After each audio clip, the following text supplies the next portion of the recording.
네, 오늘 요한계시록 1장 1절부터 8절까지의 말씀을 가지고 계시의 목적 예수 그리스도라는 제목으로 여러분들과 함께 하나님의 말씀의 은혜를 나누고자 합니다. 여러분, 기독교 안에서 굉장히 유명하신 분이 있어요. 존 스토트라는 목사님인데 그분이 쓴 책 중에 여러분 기독교 기본 진리라는 책이 있습니다. 그 책 속에서 성경에 있어서 가장 핵심되는 진리가 무엇일까요? 라는 질문을 합니다. 여러분, 기독교에 있어서 성경에서 말하는 가장 핵심 진리가 있다면 무엇일까요? 여러분 무엇이라고 생각합니까? 바로 예수 그리스도입니다. 여러분, 이 기독교 기본 진리가 무엇이냐? 기독교를 믿고 아는 것은 어디에서부터 출발해야 하는가? 그 시작은 바로 나사렛 예수 그리스도 목수의 아들로부터 출발하고 시작해야 한다라고 얘기합니다. 만약 왜 이렇게 출발하는가 하면, 만약 그 나사렛 예수가 하나님의 아들이 아니라면 여러분 어떻게 되는 걸까요? 우리가 믿고 있는 성경과 진리가 다 거짓이 됩니다. 기독교의 모든 토대가 무너지고 마는 겁니다. 그러나 만약 이 하나님의 아들 예수 그리스도가 확실하다면 어떻습니까? 성경의 모든 가르침은 진리가 됩니다. 성경의 가르침은 우리에게 구원의 능력이 됩니다. 그러므로 기독교의 출발은 예수 그리스도를 아는 것부터, 그분이 누구인가부터 출발해야 한다라고 말합니다. 그래서 여러분, 성경을 보다 보면 곳곳에 성경 속에 나오는 메시지들은 결국 한 분을 향하게 되어 있습니다. 바로 그게 누구인가 하면 예수 그리스도라는 겁니다. 여러분, 성경 속에 중요한 인물들 한번 보십시오. 그 중에서도 우리가 지난주에도 보았지만 그 믿음의 조상 아브라함이 어떻습니까? 하나님께서 아브라함에게 약속하신 것이 두 가지 있다고 했죠. 무엇과 무엇입니까? 하나는 땅에 대한 약속이고 하나는 자녀에 대한 약속입니다. 자녀에 대한 약속은 앞으로 장차 민족을 이룰 것을 너의 후사를 통해서 이루어 준다라는 약속이죠. 여러분, 아브라함은 그 약속을 믿었습니다. 그리고 실제로 땅을 소유했고 막벨라 굴을 사는 장면을 통해서 상징적으로, 그리고 나중에 여호수아를 통해서 가나안 땅을 정복하고 살아가게 되죠. 그리고 또 하나의 약속은 자녀를 주신다는 약속입니다. 자녀 약속은 좀 더디었죠. 시간이 지나도 이루어지지 않았습니다. 어느 정도 시간이 흐르자 어떻습니까? 이제 생리적으로 아이를 낳을 수 없을 지경이 되었습니다. 자녀 가지기를 포기했고 아브라함은 양자를 드렸습니다. 그런데 하나님은 다시 약속을 상기시켜 주죠. 네 몸에서 나올 자가 너의 후사가, 상속자가 되리라. 그리고 실제로 하나님은 약속하신 대로 그 약속을 지켜주셨어요. 그리고 아브라함에게 아들이라는 이삭을 주셨습니다. 생리적으로 불가능한 일이 일어난 거죠. 여러분, 이게 기적이죠, 기적.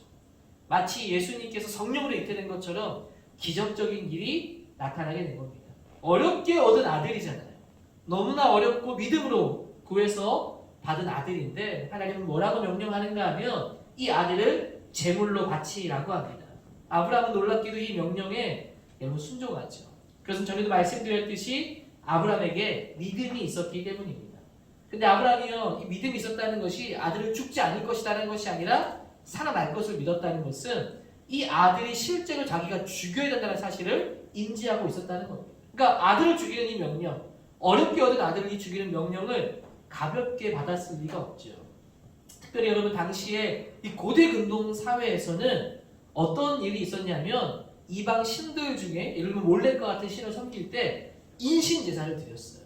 자녀를 제물로 바치는 제사가 이 당시에 있었다는 겁니다. 그러니까 아브라함은 하나님을 오해하는 거죠. 하나님이 자녀를 제물로 바치려고 할 때 이미 그 사회의 그 시대의 이방 신의 문화에 자신의 자식을 여러분 제물로 바치는 걸 통해서 그렇게 해야 된다라고 실제로 생각하고 행동한 겁니다. 그러나 하나님은 오해했던 것이고, 그걸 모리아산으로 아들 데리고 가서 묻고 죽이려고 할 때 하늘에서 음성이 들리죠. 아브라함아! 안 놀래네요? 아브라함, 그 아이에게 손대지 말아라. 내가 너의 하나뿐인 외아들까지 너에게 아끼지 아니하니 네가 하나님을 경외하는 줄을 알겠다. 하나님께서 왜 이런 지시를 내린 겁니까? 아브라함을 시험하기 위해서. 아브라함은 자신이 순종함을 통해 믿음이 무엇인지를 알았습니다. 경험적으로 믿음이 무엇인지를 알았다는 것이죠.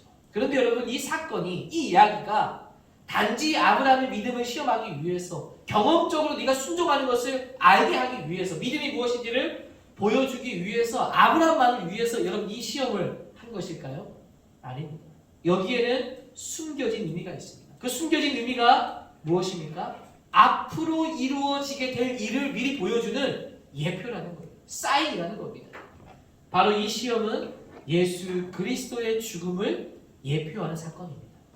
구약에 일어난 일인데 결국 이것이 예수 그리스도의 죽음을 상징하고 있다는 거예요.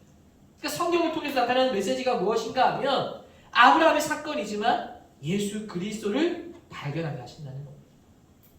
아브라함이 아들을 바치듯이 하나님께서 아들을 바치는 사건이 나타납니다. 바로 예수님을 이 땅에 보내십니다. 그리고 동일하게 하나님 아버지 되시는 그 성자 하나님 예수님을 십자가에 달려 죽게 하는 거예요. 아브라함은 하나님께서 이 아들의 일을 멈추게 하셨지만 하나님은 멈추지 않았습니다. 그대로 예수님을 십자가에 달려 죽게 하셨다는 거죠. 바로 아들을 바치는 이 장면은 바로 그 아브라함의 시험을 통해 자신이 아는 것 이상의 의미가 담겨 있는 겁니다. 바로 성경 속에 예수 그리스도를 발견하게 하는 겁니다. 바로 하나님의 뜻이 어떻게 이루어지는가, 바로 오실 그 예수님이 하실 일이 무엇인지를 보여주는 말씀이라는 거죠. 이렇듯 성경은 말씀 속에 예수 그리스도를 향하고 있다는 겁니다. 여러분 레위기 한번 생각해 보십시오. 복잡하고 다양한 제사의 방식이 만들어져 있습니다. 하나님은 왜 하필 제사를 지내는데 굉장히 복잡하게 만들 건가요? 옷도 그렇고 제사 양식도 그렇고 절차도 그렇고 굉장히 까다롭고 복잡합니다. 여러분 왜 그렇게 한 걸까요? 가장 궁극적인 이유는요, 제사에 온 마음의 정성을 다 쏟으라는 겁니다. 절차도 예식도 아무것도 없이 그냥 드린다고 생각해 보십시오. 여러분 이 정성이 들어갈까요? 이 하나하나를 지키면서 행동할 때 정성이 들어가는 겁니다. 그리고 특별히 그 하나의 행동 하나하나의 제사의 절차에 의미가 다 담겨져 있어요. 여러분 마치 이 제사에 어떤 의미를 하나님께서 깨닫기를 원하는 겁니까? 그 의미가 무엇입니까? 양을 잡아 죽이죠. 제사를 드리러 온 제사자가 이 자신의 죄를 위해서 양을 대신해서 죽이는 겁니다. 직접 여러분 이 제사자 양을 죽이는 겁니다. 제사장이 있고 제사자가 나의 죄 때문에 양을 가지고 제사장을 찾아온 거예요. 그러면 여러분 이 양을 어떻게 합니까? 제사장이 죽이는 게 아니라 들고 온 성도가, 들고 온 신자가 그 양을 죽이는 겁니다. 직접 칼로. 여러분 동물 한번 잡아본 적 있으세요? 잘 없죠? 저도 없어요. 본 적은 있습니다. 전에도 얘기한 것 같은데 돼지를 어르신들이 잡는 걸 제가 본 적 있어요. 시골에서 살아요. 애들은 가라 그러는데 제가 원래 숨어서 참 봤더니 상상하기도 어렵게 그 해머로 그냥 그죠? 반응이 있네요. 여러분 이게 보통 일이 아닌 거죠. 그 절차를 직접 제사자가 행함을 통해서 나의 죄가 얼마나 무시무시한지를, 이 죄는 피로만 해결할 수 있다는 것을 깨닫게 됩니다. 근데 여러분 이 제사의 의미가 나의 죄를 씻기는 하나님 만드신 제사의 절차인데 단지 내 죄가 얼마나 무서운지만을 보여주기 위함일까요? 그것만이 아니라 그 어린 양이 뜻하는 것은 결국 궁극적으로 어떤 메시지를 담고 있는 겁니까? 바로 예수 그리스도의 죽음을 담고 있는 거예요. 세례 요한도 그러잖아요. 그래서 하나님의 어린 양을 보라. 죄를 지고 가는 하나님의 어린 양의 모습을 보라. 그 예수님을 어린 양, 제물로 표현하고 있는 겁니다. 바로 여러분 레위기에 나오는 제사의 궁극적인 목적과 그 말씀의 기록의 이유는 예수 그리스도, 그분을 나타내는 말씀이라는 겁니다. 그러니까 성경의 이야기가 그 시대에 이루어진 이야기들을 다 다루고 있지만 사실은 그리스도를 향하고 있다는 거예요. 그 제사는 그리스도를 드러내기 위해서 드리는 제사입니다. 앞으로 일어날 그 죽음의 의미를 깨닫게 하기 위해서. 사실 레위기의 제사가 없다면 예수님이 왜 꼭 죽어야 하지? 죽는 이유는 무엇이지? 그러나 레위기의 말씀을 통해서 그분이 그 제물이 되시겠다는 것을 깨닫게 되는 겁니다. 여러분 하나하나 다 설명할 수 없지만 성경의 많은 메시지들이 다 예수 그리스도를 향하여 가고 있다는 겁니다. 출애굽 사건, 다윗이 왕이 되는 사건, 시편의 수많은 예언의 말씀들, 이사야 예언의 말씀들, 미가 선지자의 예언의 말씀들 다 예수 그리스도를 통하여 성취되어져 가는 것을 보여줍니다. 결국 여러분 수많은 메시지들은 예수 그리스도를 향하고 있다는 겁니다. 기독교는 말 그대로 그리스도교입니다. 그리스도를 믿는 사람들이 모인 것이 그 그리스도인이라는 것이죠. 여러분, 이런 중요한 예수님에 대해서 여러분이 가볍게 생각할 수 있겠습니까? 우리는 끊임없이 예수님을 말씀을 통해서 만나야 된다는 겁니다. 여러분, 이런 생각을 한번 해보십시오. 전에도 한번 제가 비유했던 것인데 참 와닿는 비유라서, 병원에 갔는데 여러분, 불치의병을 내가 진단받았다고 한번 생각해 보십시오. 그 병은 나을 수 없다는 얘기를 들었습니다. 그리고 한 달 안에 사망하게 될 겁니다 라는 선고를 받았다고 생각해 봅시다. 여러분은 어떤 생각이 들까요? 나는 이제 죽는다는 생각을 한 번도 안 해봤지만 내가 죽을 수도 있구나라는 생각이 들기 시작할 겁니다. 그리고 어떻습니까? 앞으로는 무엇을 해야 되지? 남은 한 달 동안 어떻게 살아야 되지? 이런 생각 들지 않을까요? 그리고 여러 감정이 복합적으로 일어나면서 아직은 죽기 싫어! 하는 마음이 일어날지도 모르겠어요. 아마 복잡할 겁니다. 그런 상황 가운데 있는데 의사가 이런 말을 하는 겁니다. 그런데 다행이에요. 이제는 이 병은요, 한 달 안에 죽었지만 이제 신약이 개발되어서 나왔습니다. 그 약을 먹으면 살 수 있습니다. 여러분, 이런 소식을 들으면 어떤 말이 먼저 나올까요? 아이고 하나님 감사합니다. 이러지 않을까요? 감사가 나올 수밖에 없죠. 여러분, 예수님의 십자가 죽음의 묵상이 바로 이런 겁니다. 그 죽음이 그냥 볼 때는 아무것도 내가 몰랐지만 그 죽음의 의미를 묵상하면 할수록 하나님 감사합니다가 나올 수밖에 없다는 거죠. 마치 내가 사망 선고를 받았다가 다시 살게 된 말씀이 바로 예수 그리스도의 복음이라는 겁니다. 마치 이런 거죠. 앞을 보지 못하던 자에게 소원이 딱 뭐겠어요? 앞을 보는 건데 바로 앞을 보는 사건이라는 거예요. 걷지 못하던 자가 걸을 수 있게 되는 것이고, 죽었던 자가 다시 살아나게 되는 소식, 이게 바로 예수님의 죽음과 부활을 묵상하며 나오는 감사라는 겁니다. 바로 이런 일들을 이루신 분이 예수님이시라는 거죠. 성경을 통해서, 성경에 나오는 메시지를 통해서 예수님을 발견하고 그 예수님의 의미를 묵상할수록 우리는 찬양할 수밖에 없다는 겁니다. 여러분, 성경은 이렇듯 예수 그리스도를 향하고 있고 그 예수님의 메시지는 작지 않습니다. 오늘 바로 예수님이시라는 건데, 오늘 우리가 이제 보게 되는 이 요한계시록의 말씀도 여러분 마찬가지라는 거예요. 결국 이 말씀도 누구를 가리키고 있는 겁니까? 예수 그리스도를 가리키고 있는 겁니다. 특별히 이 요한계시록은 세상의 궁극적인 통치자가 누구인지를 가리켜주고 있어요. 이 세상이 그냥 멋대로 흘러가는 것 같지만, 악한 권세가 지배하고 있는 것 같지만 그렇지가 않다. 궁극적으로는 이 예수 그리스도께서 온 세상의 온 인류의 통치자가 되십니다. 그분은 알파요 오메가가 되신다. 처음이자 마지막 나중 되시는 분이 바로 예수 그리스도이시다. 세상의 권세를 잡은 자들이 핍박하지만 그 환난 가운데 예수를 붙잡는 자들은 반드시 승리하게 될 것이라는 메시지를 담은 말씀이 바로 요한계시록의 말씀입니다. 이 말씀을 들으면 들을수록 세상의 통치자가 예수 그리스도이기 때문에 우리가 누구를 붙들어야 되는 것을 깨닫게 합니다. 바로 예수 그리스도를 붙들어야 된다는 말씀을 우리에게 해주고 있는 겁니다. 여러분, 우리가 종종 오해하는 것이 있어요.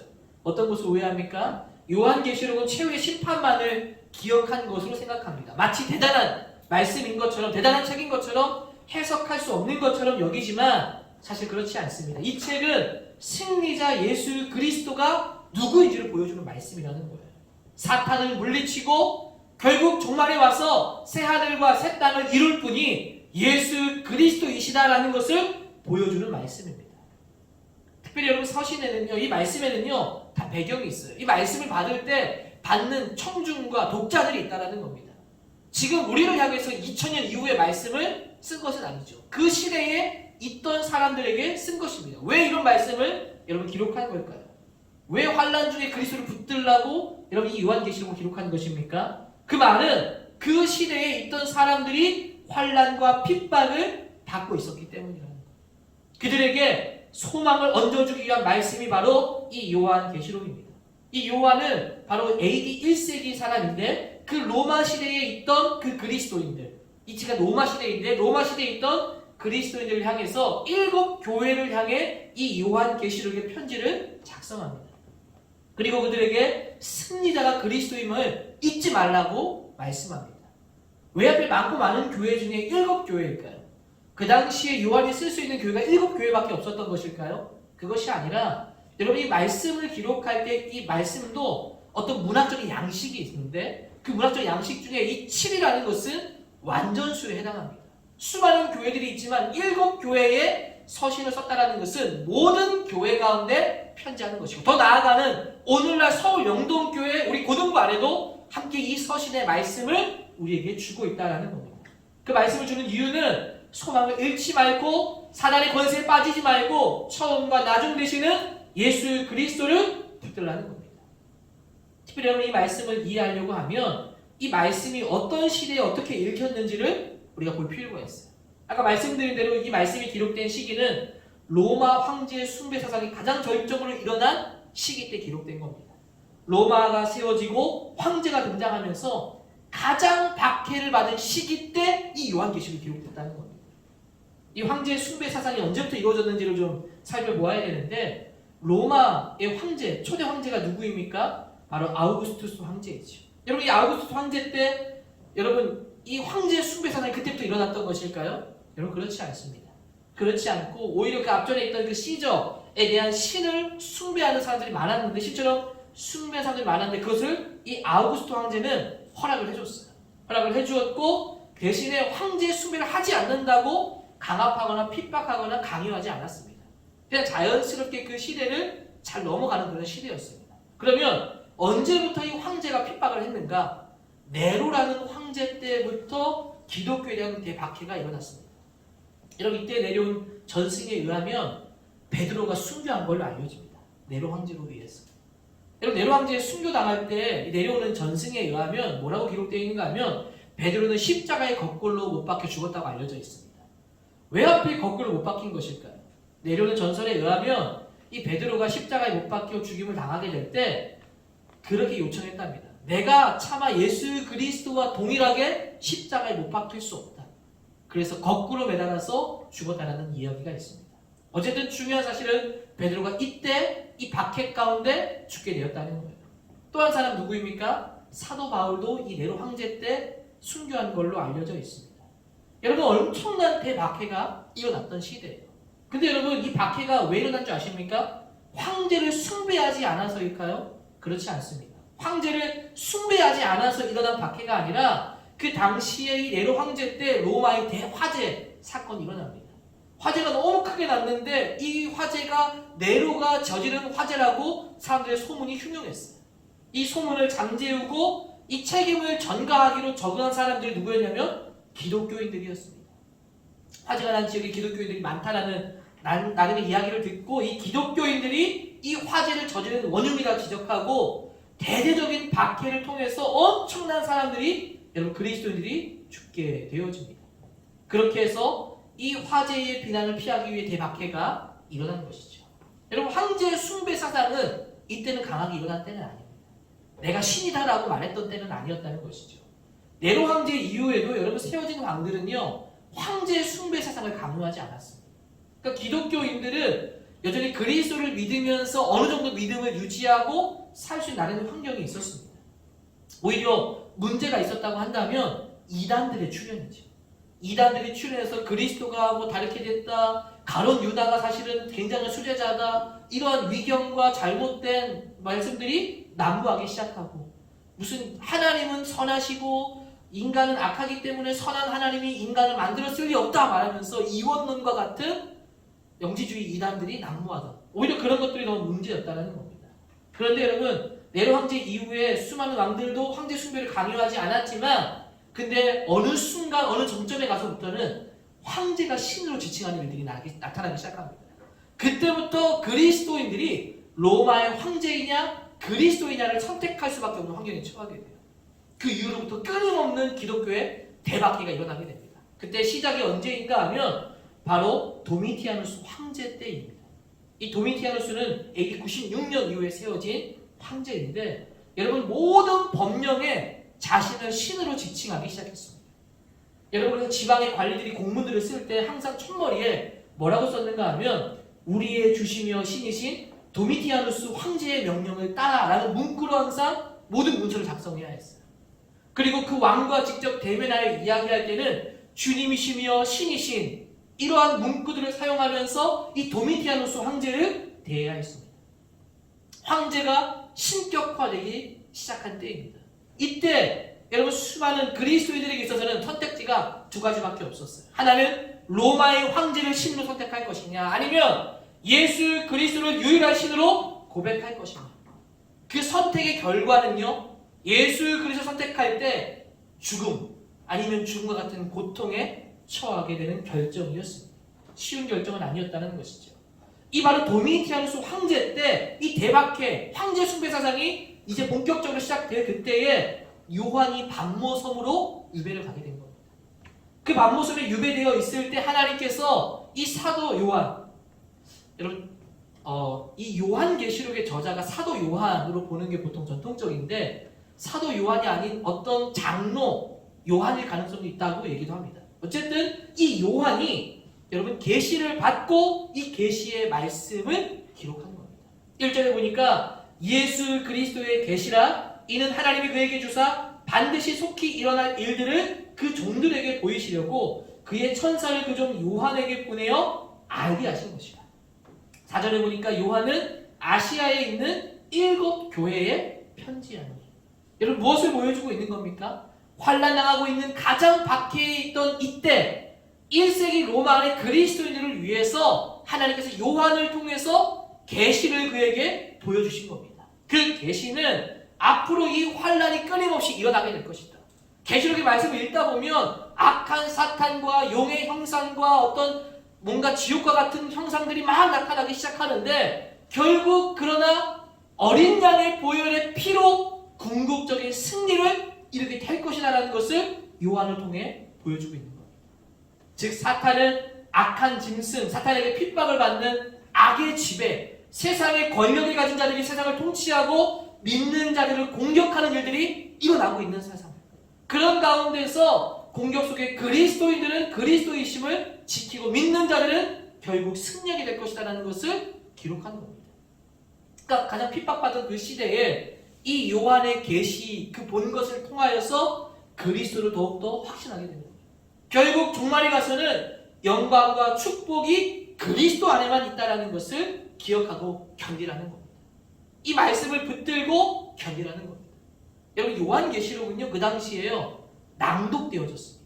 이 낭독되었다는 말이 무슨 말인가 하면 혼자 앉아서 성경의 계시록의 말씀을 읽은 것이 아니라 사람들이 다 같이 모인 자리에서 이 계시록의 말씀을 한 대표자가 나와서 선언하고 낭독했다는 거예요. 읽었다는 겁니다.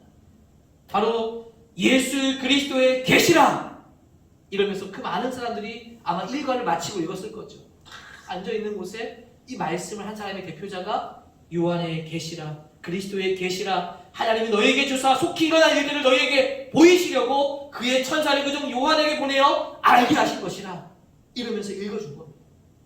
사람들이 그 말씀을 여러분 들은 것이죠. 결국 이 계시록의 궁극적인 메시지는 무엇입니까? 승리는 그리스도께 있다는 겁니다. 승리하신 그리스도를 가장 높이는 말씀이 바로 요한계시록입니다. 여러분 우리에게 요한계시록의 이 말씀의 의미가 여러분 무엇일까요? 결국 우리의 삶의 궁극적인 승리가 누구라는 겁니까? 예수 그리스도이시라는 겁니다. 이 요한계시록의 말씀을 통해서 처음과 나중 되시는 그 나중 되시는 분이 누구냐? 예수 그리스도이심을 기억하고 우리가 그리스도를 붙들고 살아야 한다는 말씀이죠. 여러분 우리는요 예수 그리스도를 전적으로 의지해야 합니다. 여러분 어떤 사람들은요 이런 말을 합니다. 의심하지 말아야 되는데 어떤 말을 하는가 하면 어떤 종교든 열심히 믿으면 돼. 산의 정상에 올라가는 곳이 한 길만 있지 않잖아. 여러 길이 있잖아. 결국 모든 열심은 다 저 정상에서 만나게 되어 있다. 여러분 과연 그럴까요? 인간의 열심과 정성이 여러분 신을 만나게 하는 것일까요? 여러분 인간이 열심으로 산다고 해서 신을 만나는 게 아닙니다. 모두가 다 열심히 올라간다고 해서 정상에 다 올라가는 것도 아니고 올라간다고 해도 다 같은 정상이 아니고 같은 정상에 있다 하더라도 그게 다 맞다라는 것은 아니라는 겁니다. 여러분 신은요 인간의 노력으로 만나는 것이 아니라 계시를 통해 만나는 겁니다. 우리 하나님은요 자신을 뭐 하셨어요? 계시하셨다는 거예요. 여러분 인간이 신을 찾아가는 것을 추구라고 표현한다면 하나님 신적 존재가 인간에게 자신을 나타내는 것을 계시라고 합니다. 바로 이 계시를 통해서 하나님 자신을 나타내는 거예요.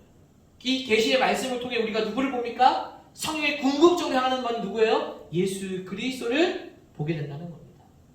우리가 보는 성경의 말씀이 완성된 계시입니다. 우리는 성경을 통해서 그리스도를 만나야 되는 거예요.